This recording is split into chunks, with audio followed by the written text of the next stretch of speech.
quer a hiperatividade, quer o déficit de atenção, são uma condição do neurodesenvolvimento, ou seja, está relacionado com o modo como o nosso cérebro trabalha. E este, quer o déficit de atenção, quer a hiperatividade, tem três áreas de dificuldade, ou seja, déficit de atenção, hiperatividade e impulsividade. Quando falamos em déficit de atenção, é que a pessoa tem dificuldade em manter o seu foco, ou seja, em ser organizada, em conseguir terminar certas tarefas que está a realizar. A hiperatividade, a pessoa está constantemente agitada, não consegue estar quieta, mexe-se muito, fala, ou seja, ela não consegue, ela tem uma necessidade muito grande de estar constantemente em movimento. E depois temos também a parte da impulsividade, que é a dificuldade de pensar antes de agir, ou seja, muitas vezes interrompe os outros, responde antes de a pergunta acabar de ser feita, ou também acaba por tomar decisões de uma forma muito precipitada. Ou seja, nós não podemos dizer que existe uma causa única para a hiperatividade e para o déficit de atenção, ou seja, há sim um conjunto de fatores que acabam por afetar o funcionamento do cérebro, nomeadamente, podemos dizer que a causa principal, que é a causa genética ou biológica, ou seja, em que realmente isto pode ser hereditário, se houver na família algum caso, avós, tios, primos, há maior probabilidade de a criança vir a ter déficit de atenção e hiperatividade. E em relação ao funcionamento cerebral, há realmente vários estudos que dizem que estas pessoas têm uma diferença no funcionamento cerebral, ou seja, principalmente em regiões que controlam quer a atenção, o autocontrole e também o comportamento impulsivo, nomeadamente o córtex pré-frontal. Também no que diz respeito aos neurotransmissores, há alterações na regulação da dopamina e na noradrenalina, que são substâncias químicas que estão responsáveis por transmitir os sinais aos neurónios, ou seja, especialmente relacionados à atenção e ao controle de impulsos, mas também temos outros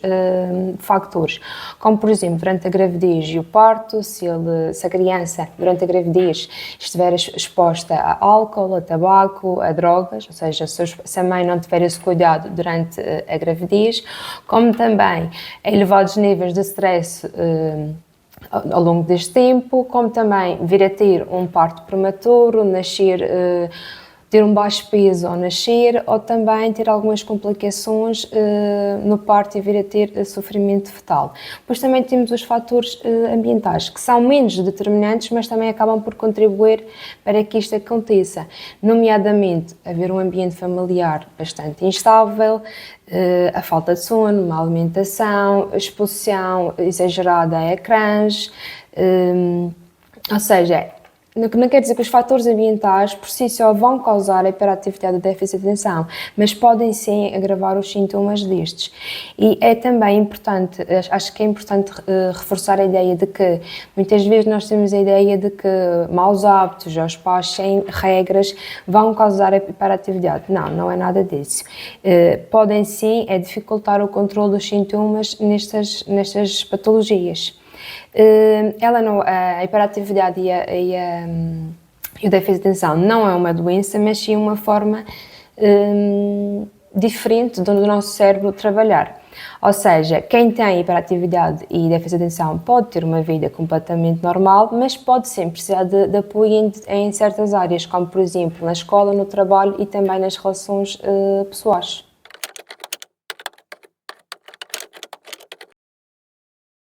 De acordo com o DSM-5, que é o Manual de Diagnóstico e Estatística das Perturbações Mentais, realmente nós podemos dividir em três subtipos principais. Temos o subtipo predominantemente desatento, em que caracteriza sobretudo por sintomas de atenção, com poucos ou nenhum sinais de hiperatividade. É comum a criança parecer que está no mundo da lua, está muito sonhadora, desorganizada, esquecida. Muitas vezes acaba por passar despercebida, ou seja, principalmente em meninas, porque os sintomas são muito menos disruptivos, têm dificuldade em prestar atenção a detalhes e têm dificuldade também em manter atenção em tarefas e atividades. E como já disse anteriormente, perdem as coisas com muita frequência e parecem não estar a ouvir quando estamos a falar com ela. Depois temos o subtipo predominantemente hiperativo e impulsivo, ou seja, a desatenção não é tão marcante neste subtipo, mas há uma presença clara de hiperatividade e impulsividade impulsividade, ou seja, a criança parece não conseguir parar quieta, interrompe as conversas, tem dificuldade em esperar pela sua vez, está constantemente em movimento, tem dificuldades em permanecer sentado, fala de uma forma excessiva e responde antes das perguntas serem concluídas. E depois temos o subtipo combinado, que é aquele que é muito mais comum, em que temos tanto sintomas de desatenção como de hiperatividade e impulsividade. Ou seja, neste caso, os sintomas tendem a ter um impacto mais abrangente no desempenho escolar, nas relações sociais e no dia-a-dia da criança. É importante referir que o subtipo pode vir a mudar com o tempo, ou seja, por exemplo, uma criança que é diagnosticada com o subtipo combinado pode mais tarde vir a apresentar apenas sintomas de atenção. Não quer dizer por inicialmente ser diagnosticada com hiperatividade e déficit de atenção que isso vai manter-se ao longo da sua vida. Não. Uns anos mais tarde pode ser reavaliado e percebermos, ok, a impulsividade e a hiperatividade está controlada, já por assim dizer, já ultrapassou esta fase e ser só agora o déficit de atenção, ou seja, é uma coisa que vai evoluir, temos que ir analisando consoante o passar do tempo.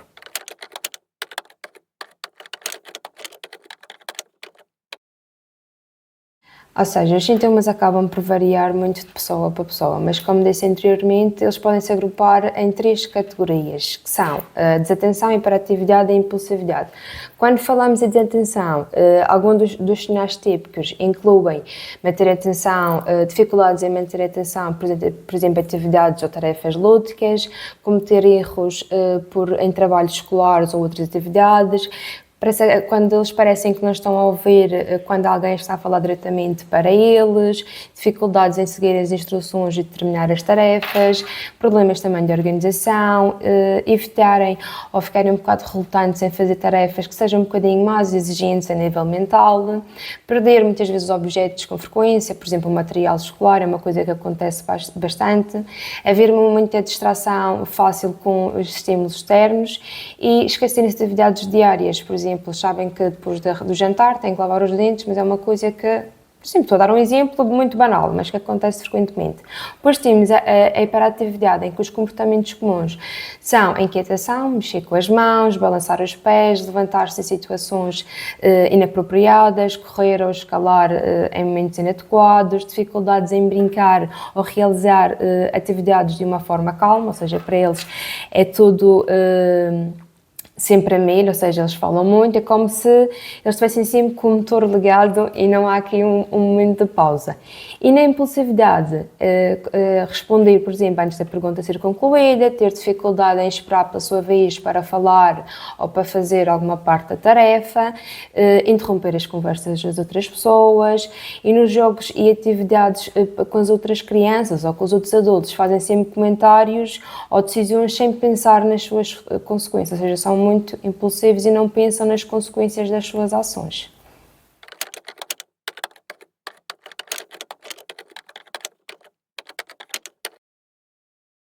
O diagnóstico é clínico, ou seja, é feito por profissionais de saúde, nomeadamente quando falamos em crianças, por pedopsiquiatras, neuropediatras e também psicólogos. É também feito com base em observação comportamental, entrevistas e questionários padronizados, que são muitas vezes passados quer aos pais, quer aos professores e também por nós, médicos e psicólogos. Os sintomas devem estar, pelo menos, presentes nos últimos 6 meses, ou seja, não é porque durante um mês a criança portou-se mal e realmente manifestou algum destes sintomas que já podemos fazer o diagnóstico. Não, estes sintomas têm que se manter ao longo de 6 meses para então poder ser feita uma avaliação e o diagnóstico e procedermos a partir daí.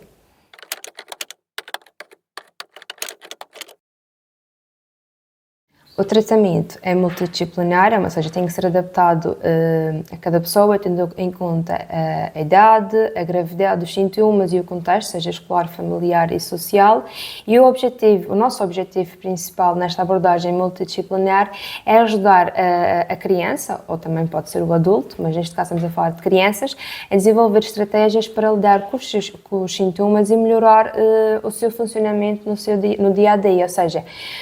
Podemos dizer que as principais componentes do tratamento são a intervenção psicológica, ou seja, a psicoterapia, nomeadamente a terapia cognitiva comportamental, ou seja, ajudamos a desenvolver competências de organização, gestão de tempo, controle de impulsos e a resolução de problemas. Depois também trabalhamos o treino de habilidades sociais, ou seja, é útil para melhorar as relações interpessoais, especialmente em crianças com dificuldades de interação com os outros. E a psicoeducação, ou seja, é ensinar não só à criança, mas também à família, o que é a hiperatividade e o déficit de atenção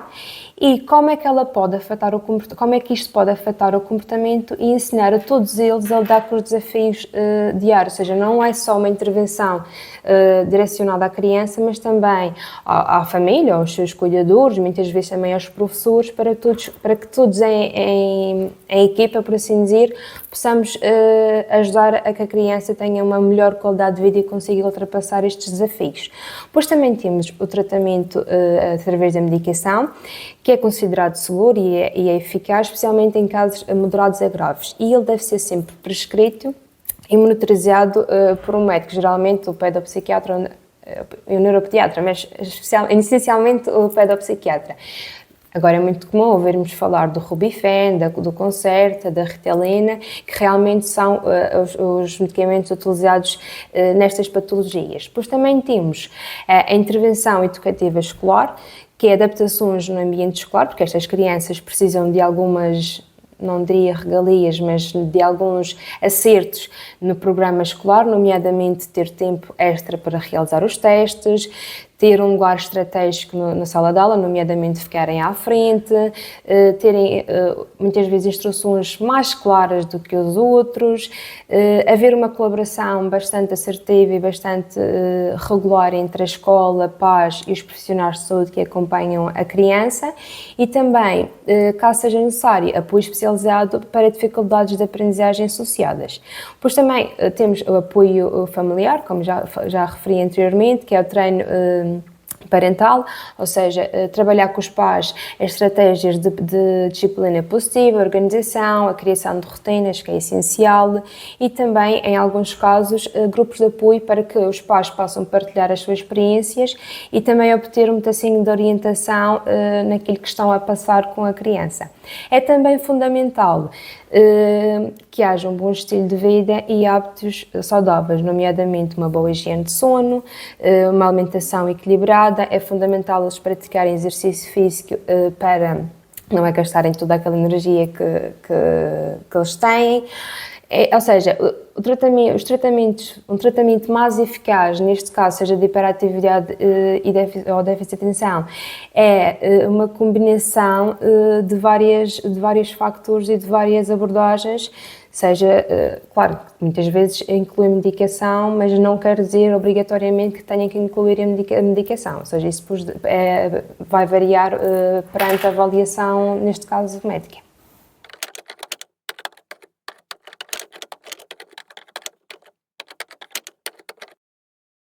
Ou seja, isto é uma dúvida muito comum e muito válida e a resposta é que não, a criança não deve ficar pouco reativa, ou seja, quando a medicação tem que ser bem ajustada para que a criança continue a ser ela mesma, no entanto, que ela tenha uma maior capacidade de concentração, controle dos seus impulsos e esteja menos agitada, ou seja, no entanto, este tipo de medicação muitas vezes tem efeitos secundários, ou seja, que podem acontecer, especialmente no início do tratamento, ou se a dose estiver mal ajustada. Entre os possíveis efeitos temos a diminuição da espontaneidade, a expressão emocional, ou seja, ficar mais calada, mais séria, perderem apetite, terem dificuldade em adormecer, dores de cabeça, dores de barriga, estarem mais irritados, especialmente, ou seja, quando eu falo na irritabilidade é quando o efeito da medicação começa a passar, porque é importante referir que, por exemplo, o Rubifen, o Concerta e a Ritelina têm todos um tempo diferente, ou seja, há um que é de 6 horas, outro que é de 8, um que é de 12, e, ou seja, quando o efeito começa a se desvanecer, ou seja, a passar, eles começarem a ficar mais irritados. Se realmente nós observarmos que a criança está bastante apática, desligada e sem energia, é fundamental falar isso com o médico que está a acompanhar para poder rever a dose e ajustar, porque o objetivo da medicação é ajudar a criança a focar-se e a regular-se, não é tirar a sua personalidade e a sua vitalidade, ou seja, nós não queremos aqui, de certa forma, anestesiar as crianças, simplesmente queremos que elas consigam se controlar melhor, mas que não deixem de ser elas mesmas.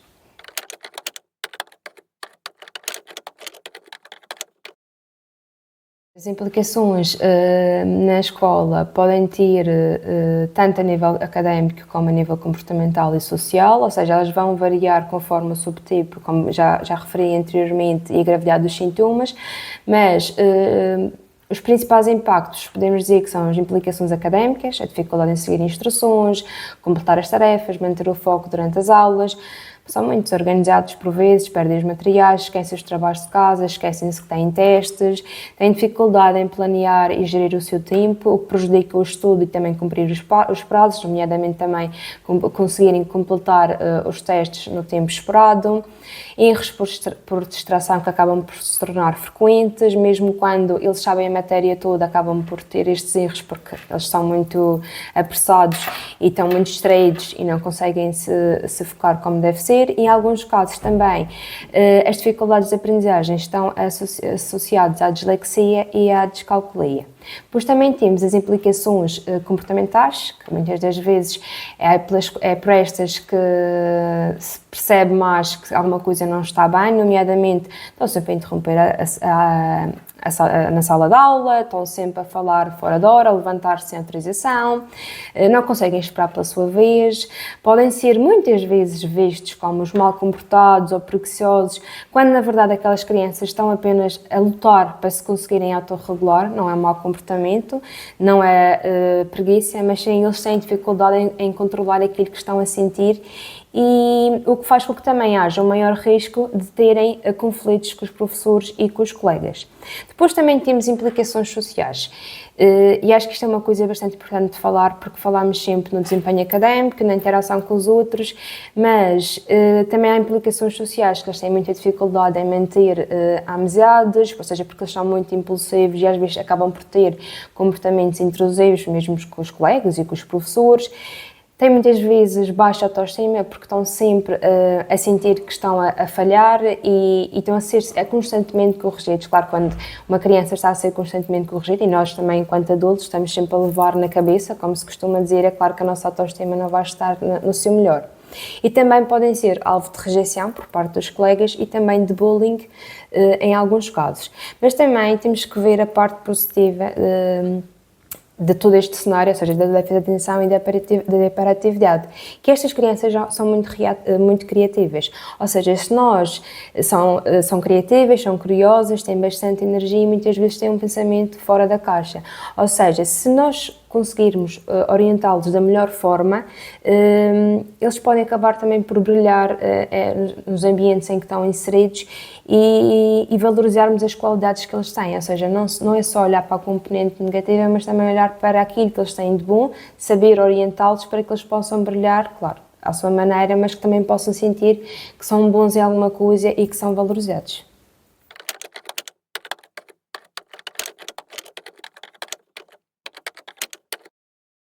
Com o avançar da idade, a perturbação da hiperatividade e déficit de atenção tende a mudar de forma, ou seja, embora os principais sintomas, a desatenção, a impulsividade e a hiperatividade podem continuar a manifestar-se, se não forem acompanhados e forem orientados com estratégias adequadas. Ou seja, de uma forma geral, a forma como a hiperatividade e a déficit de atenção pode evoluir, ou seja, na infância, normalmente até os 12 anos é quando os sintomas são muito mais visíveis, há muita agitação motora, dificuldade em estar quieta, a impulsividade é mais marcante, é onde há mais problemas académicos, dificuldades de comportamento e conflitos com os colegas e com os adultos, sim, os adultos. Pode também ser nesta fase que normalmente há o diagnóstico e principalmente o diagnóstico é feito se houver os seus sintomas forem evidentes na escola. Depois, na adolescência, a hiperatividade tende a diminuir, pode dar lugar a alguma agitação interna, como sensação de inquietação constante. A desatenção e a impulsividade continuam a causar dificuldades, especialmente ao nível do planeamento, organização e gestão emocional. Há sim um risco aumentado de problemas emocionais, como por exemplo virem a ter ansiedade e depressão, e também comportamentos de risco, nomeadamente o consumo de substâncias, e as exigências escolares e sociais aumentam, o que pode acentuar os sintomas se eles não se sentirem apoiados. Depois, na idade adulta, estima-se que cerca de 30% a 60% das crianças com hiperatividade e déficit de atenção continuam a apresentar sintomas na fase adulta.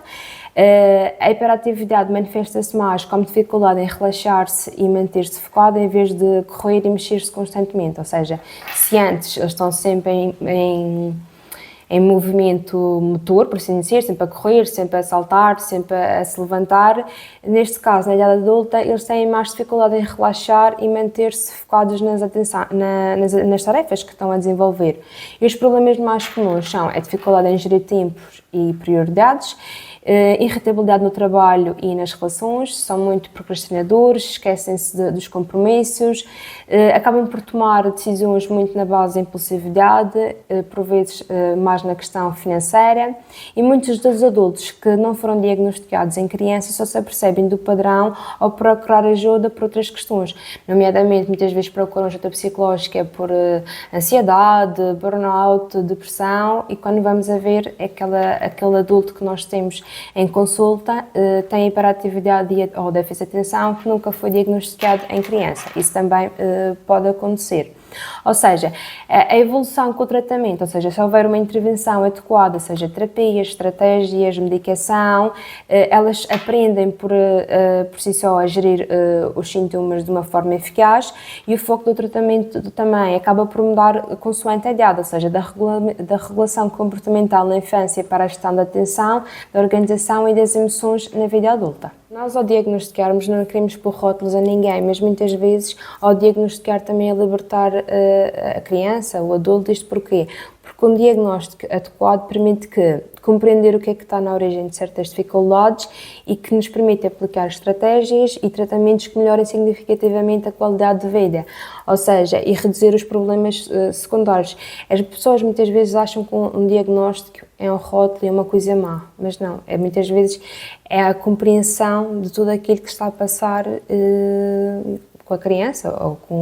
com o adulto, e é muito mais fácil de aceitar, de intervir e de perceber do que estar em sofrimento, muitas vezes dele silencioso.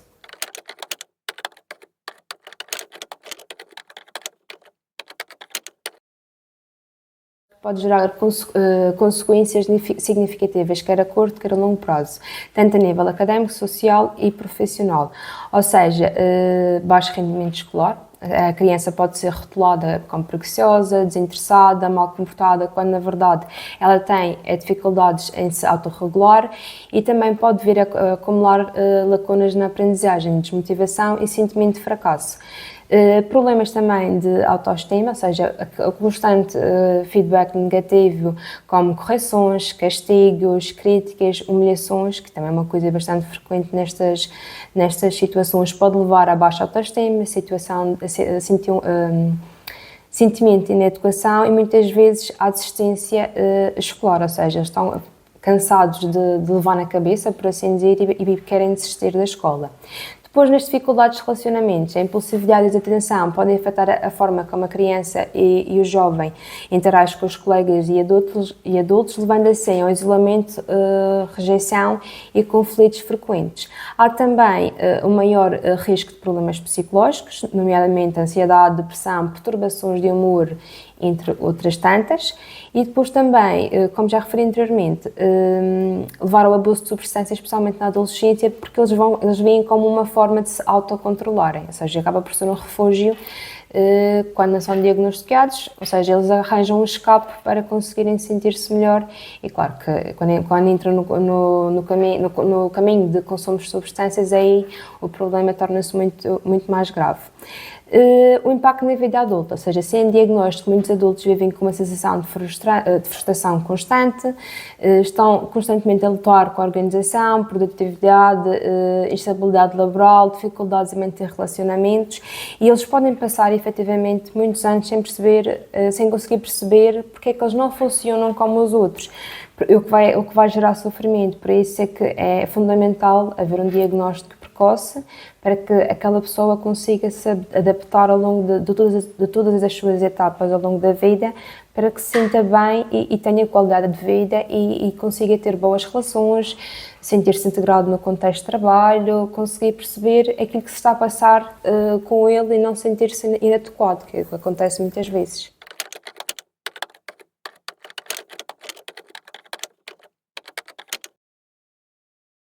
Ou seja, o papel da família e das pessoas mais próximas, seja professores, cuidadores, avós, é fundamental, porque eles precisam de um ambiente compreensível, eles precisam de um ambiente estruturado, consistente e vai fazer toda a diferença no desenvolvimento da autoestima e no sucesso da criança. E algumas orientações muito práticas para os familiares é que eles precisam de informar-se e compreender o que é a hiperatividade e o déficit de atenção. É fundamental estabelecer rotinas claras com estas crianças, ou seja, eles têm que saber o que é que vai acontecer a seguir, porque rotinas instáveis só vai agravar os sintomas e vai ser muito mais difícil de lidar com eles. Reforçar positivamente, não é só castigar, chamar a atenção, estar constantemente a apontar aquilo que eles fazem de mal, mas também, quando fazem bem, reforçar e eles sentirem-se que, ok, eu consigo fazer uma coisa bem e sou valorizado para aquelas pessoas que me estão próximas. Uma comunicação clara e simples, não vale a pena andarmos com muitos rodeios, porque quanto mais rodeios tivermos, menos eles vão compreender. Evitar comparações com irmãos e colegas, isto é uma coisa muito frequente e que já me aconteceu mesmo em contexto de consulta, em que, por exemplo, o primeiro filho é um aluno excelente, nunca deu problemas, sempre teve a iniciativa de estudar, e o segundo, ou o terceiro, ou ao inverso, não ter as mesmas competências e depois vermos a perceber que realmente tem hiperatividade ou déficit de atenção, e essas comparações não são benéficas para a criança. E quando eu digo comparações, não é só no seio familiar, mas também muitas vezes no meio escolar, porque acontece muitas vezes é que os professores já foram professores de um e professores do outro, e por dizer, mas o António não era assim, porque é que o Francisco é? E esses comentários não nos trazem nada de bom nestas situações. Definir consequências consistentes, justas, ou seja, eles perceberem quando não cumprem aquilo que lhes é dito que há consequências, mas explicar o porquê e ser sempre a mesma, ou ser mais consistente na forma como se aplica aquilo que por norma se diz castigos. Eu prefiro dizer que são consequências, não? Se não realizam determinada ação, isso tem uma consequência, mas eles precisam de saber o porquê, não é só chegar lá e dizer, olha, tens aqui um castigo, mas um castigo porquê? Muitas vezes eles ficam sem perceber o porquê daquele castigo, ou seja, nós temos que comunicar e explicar à criança o porquê daquele processo que está a decorrer naquele momento. Trabalhar em equipa com a escola e os profissionais, ou seja, nós temos de trabalhar todos em conjunto para poder ajudar a criança e cuidar do seu próprio bem-estar, porque muitas vezes também depois temos pais que já estão nos seus limites, que já não sabem como, estão muito reativos a estas situações, ou seja, muitas das vezes estes próprios pais, para além de precisarem de procurarem ajuda para a criança, também precisam de procurar ajuda para eles para conseguir trabalhar com a criança da melhor forma ou da forma mais positiva possível. Porquê? Porque se nós estivermos a trabalhar com a criança, a ter apoio psicológico, fazer medicação na escola, mas depois em casa os pais estarem nos seus limites e estarem muito reativos e não conseguirem fazer a parte deles, também compromete todo o trabalho que está a ser feito em prol do bem-estar da criança. Ou seja, em resumo, a palavra-chave, a frase-chave que eu poderia dizer é compreensão, estrutura, paciência, reforço possível. Ou seja, tudo isto vai ser uma base sólida para ajudar uma criança com hiperatividade e déficit de atenção a crescer e acabar também por florescer à sua maneira. Eu acho que a dica mais importante, ou aquela que eu considero fundamental, é nós não nos podemos focar apenas naquilo que a criança faz de errado, ou seja, nós temos que nos focar naquilo que ela faz bem e reforçarmos para ela perceber que é importante, ou seja, o reforço positivo, a previsibilidade e a empatia constroem muito mais e ajudam muito mais do que estarmos constantemente a criticar aquela criança. Ou seja, o reforço positivo em vez do reforço negativo, sermos consistentes, sermos empáticos, não estarmos constantemente a rotular, a castigar, mas termos empatia pelaquela criança. E sei que isto é muito difícil, eu acho também importante mencionar isto, claro, quando temos uma turma com 20, 22 crianças, termos tanta disponibilidade para dedicar a estes alunos, tanto quanto eles merecem e precisam. Mas pronto, isso já é outras questões a nível de educação, aí vamos entrar nos campeonatos, mas claro que pedir sempre e apelar sempre aos professores pela empatia, e sejam professores, sejam colegas, sejam os pais das outras crianças na turma, porque muitas vezes também acabam por haver conflitos, ou seja, e relembrar, e acho que isto também é fundamental, que a hiperatividade e o déficit de atenção não definem uma criança. É apenas uma parte dela. Nós temos que compreender que ela vai muito mais além desta patologia que ela tem.